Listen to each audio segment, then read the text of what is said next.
Après la fête de Noël, le dimanche qui suit, l'Église nous fait célébrer, c'est traditionnel, la Sainte Famille.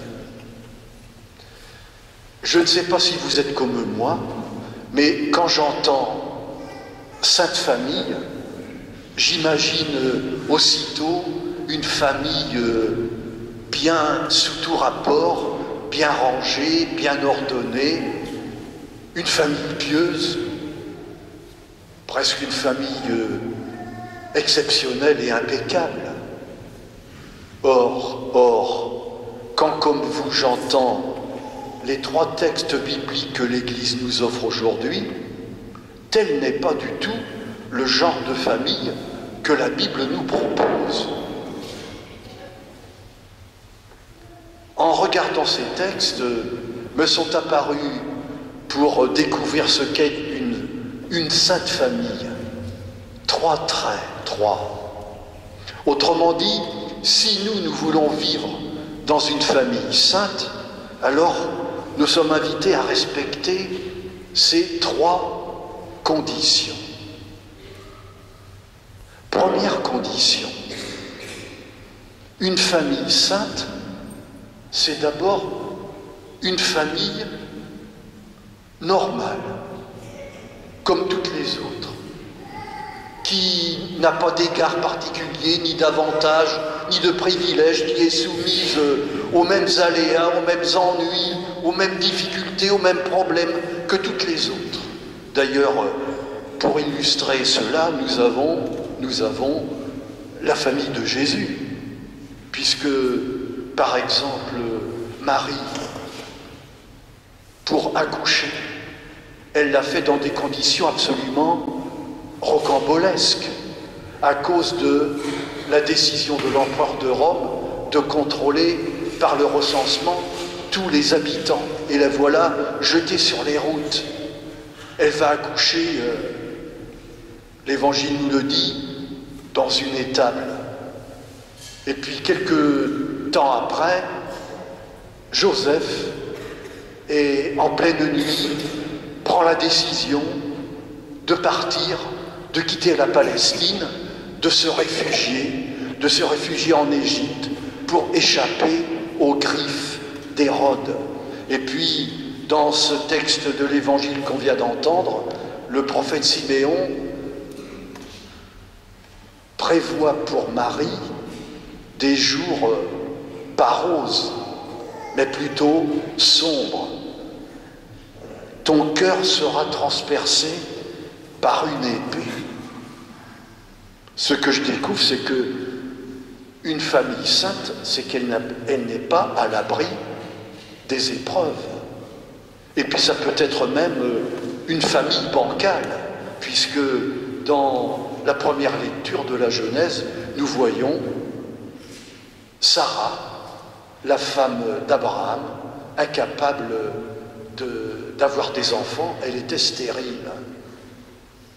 Une famille sainte, c'est accepter d'être une famille absolument comme les autres, et pas à l'abri des difficultés et des épreuves. Deuxième condition, être une famille sainte, c'est accepter de marcher à la foi. Souvent j'entends dire c'est beau la foi. Vous avez la chance de croire. Sans doute, mais la foi révèle aussi des faces cachées. Marcher à la foi, c'est marcher à la confiance, mais pas que. C'est marcher à l'incertitude, dans le flou. J'aime bien l'auteur de la lettre aux Hébreux qui nous dit que Abraham partit sans savoir où il allait. Mais il est parti quand même. Et nous aimons bien, et je comprends, nos sécurités, avancer quand le cap est clair. Non.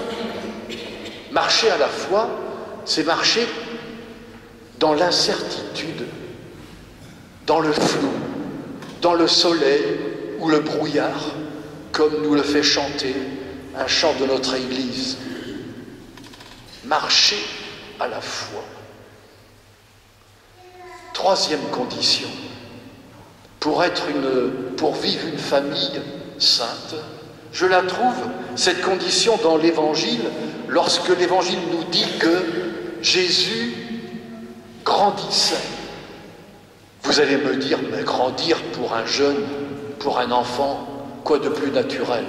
C'est vrai, mais être une famille sainte, c'est justement accepter de grandir. Et grandir, ça cache et ça révèle deux attitudes. La première, c'est grandir, accepter de progresser, de pousser progressivement, peu à peu, parfois lentement. Et nous sommes des gens pressés. Tout de suite. D'ailleurs, ça a été une des tentations de Jésus lorsqu'il est rentré dans son ministère. Il était au désert, il a eu faim, le tentateur s'approche, transforme ses pierres en pain. Mais bien sûr, tout de suite. Avant la moisson, il y a les semailles. Et pendant l'hiver, apparemment, rien ne se passe. C'est nécessaire pour que ça pousse. Grandir, c'est accepter de ne progresser que lentement. Et puis, grandir, ce n'est pas réservé à un âge ou à une époque de la vie, l'enfance ou la jeunesse. Ça, c'est la croissance physique.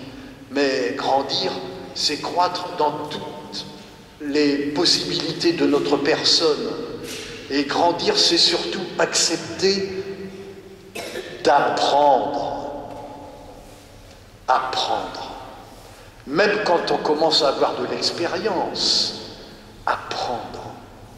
Apprendre de tes faiblesses, apprendre de tes limites, apprendre de tes échecs, apprendre de la maladie, apprendre de la vieillesse dans laquelle tu entres. Apprendre. Quand on est grand, on n'aime pas ça. Apprendre. Dans quelques jours, nous allons passer à 2015. Que va être 2015? Je ne sais pas. L'incertitude. Et pourtant, nous sommes invités à envisager cette année avec confiance, en croyant à ce Dieu de Jésus, de l'enfant de la crèche, qui nous invite, même dans les épreuves, à avancer, comme nous y invite notre pape François, qui a été repris par notre évêque Jean-Paul dans sa lettre pastorale. N'hésite pas à sortir. Ayez la joie de faire partie d'une église qui aime sortir au devant des autres, sans peur et sans crainte.